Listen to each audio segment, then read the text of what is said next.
First question, if you could raise your hand, please. Hi, Andy. Just how would you sort of sum up your feelings on your achievements of the last year and also obviously your fatherhood? Yeah, I mean, this year would have been, I'd consider it the best year that I've had on court.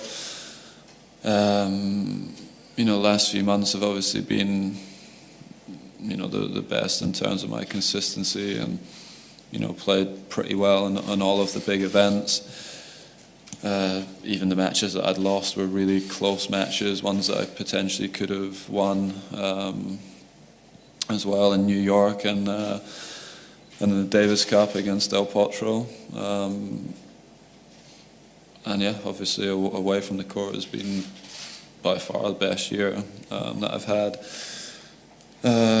in my life. Big change, but yeah, great change, and yeah, I've really enjoyed being a parent. Andy, now you've had a few days for it to sink in. How does it feel to be world number one? Do you look at yourself in the mirror and think, yeah, number one? Do you have a little smile to yourself? No, seriously, you've done something which you wanted to do for your whole career. Now it has sunk in, how does it feel? Yeah, I mean, it feels good, obviously.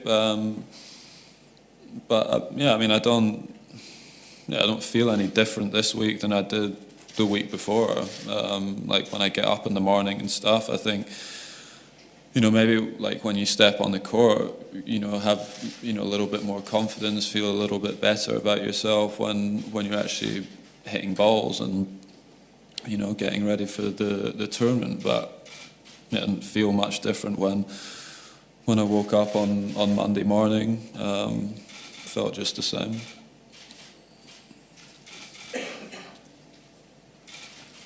Andy, I know that you've been disappointed in the past not to be able to always play your best here. So have you done anything different in the build-up, or is there anything different that you can do to try and make sure that you do better here this time? Well, I mean, the first few years it was here I played well. I did play good tennis. There's a couple of years that, I wish I could have played and done a little bit better. But, like last year, it was kind of difficult for me to judge because I prepared for the tournament by practicing on clay, so it's not sort of the best way to prepare for an event like this. This year, I've obviously had a good run in Paris, which a lot of the years I haven't done, so I took a few days off after Paris and then just came over and hit here. I'm staying at home this year for the first time. I've never stayed at home during the tournament. I'd always stayed in the hotel, so I'm doing that a little bit differently. And in terms of the way I prepared, not doing a whole lot different. The court's definitely a bit faster this year. It's quicker than it has been in the past, so that changes the way you play the match a little bit. But I think that's a positive thing. At the end of the year, when a lot of the players have played a lot of tennis, to have it on the slowest court and really, really long rallies is tough, so it will shorten the points a bit and maybe make for some better tennis. Andy, I visited your hometown Dublin after Paris, and I went to the court. As you said, it wasn't the best quality court, and it was hard to imagine the world number one's origin was that court. When was the time that you started thinking that you would become professional, or maybe even playing Grand Slam? Like maybe was it when you're starting to play at Stirling University at indoor court? Can you talk about those? Yeah, I would think probably when I was around like 14 or something. It was when I decided that I was going to move away from home really to play. That was kind of when I was trying to become a tennis player. I mean, before then, I played loads of sports. I played all different sports when I was a kid, and when I was in Scotland, I was playing 3.5, 4 hours of tennis a week, which isn't very much. Then when I went over to Spain when I was 15, I was playing like more than that every day, like Monday to Friday. So that was probably around the time when I decided that I wanted to become a tennis player, and when I was actually started really looking up to guys, you know, and practicing with sort of professional players, and I started to think that that's what I could be doing for my career. Yeah, Andy, here. Just a question about Stan. Do you think that he's perceived differently now by the other players and the rest of the tennis world with a third Grand Slam now under his belt? I mean, I think, you know, he's always been well respected by the players, you know, because of the tennis that he's played over the last few years, you know, and the big events. You know, he's had some great runs, and you know, in a lot of the major tournaments, he's beaten the best players, the top players in the world. So, you know, obviously, you know, the more major tournaments that you win, the more, you know, respect you might get. But I think from a player's perspective, I think everyone's viewed Stan as being one of the best players in the world. He's obviously extremely, you know, strong, talented guy, you know, and plays well on all of the surfaces. And when he's playing his best tennis, he's, you know, extremely difficult to beat. Andy, an awful lot of things have happened since the last time you saw Ivan. What has he said to you about what you've achieved in the last couple of months? And also, have you had a chance to start planning for what the next target is for yourself and him? We spoke on the Saturday night in Paris. We spoke on the phone, and you know, he obviously congratulated me on getting to #1, and then started talking about the final the next day, and then, you know, what we were going to do to prepare for this event. It wasn't like we didn't chat too long about the last sort of few months. He's obviously watched quite a few of my matches, but then, you know, when we got here, it was just kind of back to work and the things we're trying to improve and get better at, and I like that. That's good. You know, I don't need to be discussing what happened the last few months too much. I need to obviously keep trying to improve, keep getting better, and that's what I've always done when we've been working together. Andy, we often use the word unprecedented to describe your success. What needs to happen now with British tennis to ensure we're not waiting another 43 years for a world #1? Are the structures in place enough at the moment to make a Murray? Well, first of all, I don't think you can create like world #1s. It's a really, really hard thing to achieve. So even if you have the best plans and structures in place, you don't guarantee,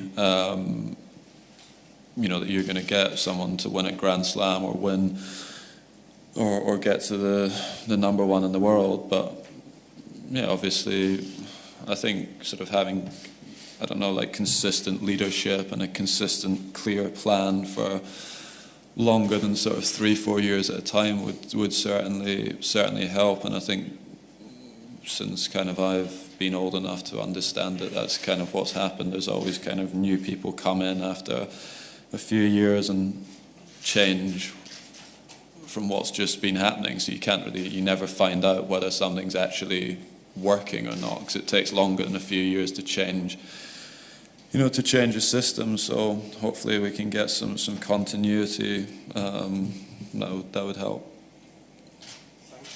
Andy, were you and the other top players consulted about the change in court speed for this year? No, I didn't speak to anyone about that. So the process of it was that they just told you it was going to be faster, and that was it? I wasn't told it was going to be faster. I just practiced here and on Thursday and realised that it was obviously quicker, and then, you know, I'd heard that they wanted to keep it similar to Paris, which, you know, I think is good. I'd heard that Basel was also quite fast, so I think from a player's perspective, you know, so long as there's consistency in the surfaces, I think that's a positive thing. And if it's a bit quicker, you know, I think in Paris you saw some slightly different tennis, I believe, than what you do at a lot of the other tournaments, and that's really because the surface allowed it. So if the court's a little bit quicker, you know, I might see guys up at the net a little bit more, see some shorter points, quicker matches, and I think that's good.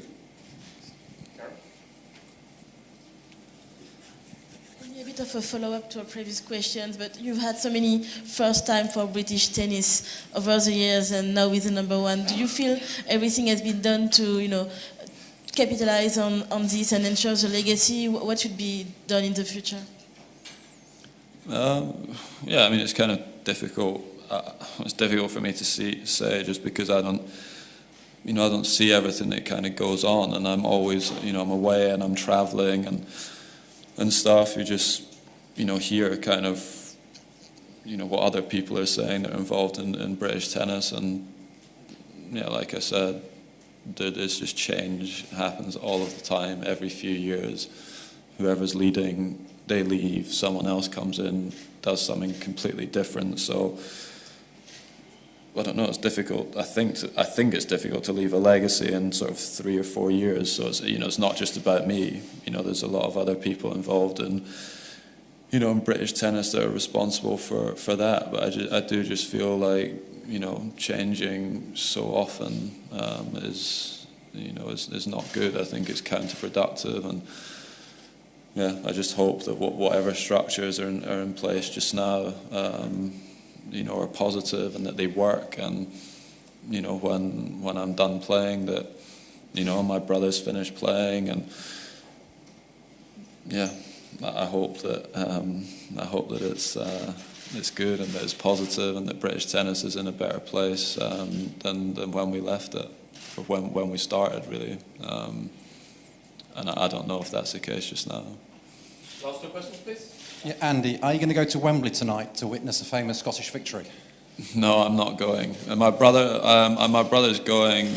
My dad and Jamie's coach, but I'm not going. I'm going home, be with my family tonight. Andy, over here. Couple of things. Does being number one bring its own sort of unique pressure? And do you think Novak will actually be, like a kind of a wounded animal in a way, and he'll come back even stronger, trying to get it back off you? Like I said, I don't really feel any different coming to the tournament this year than any of the other years that I played, except that maybe a bit better prepared this year than maybe the last couple of seasons.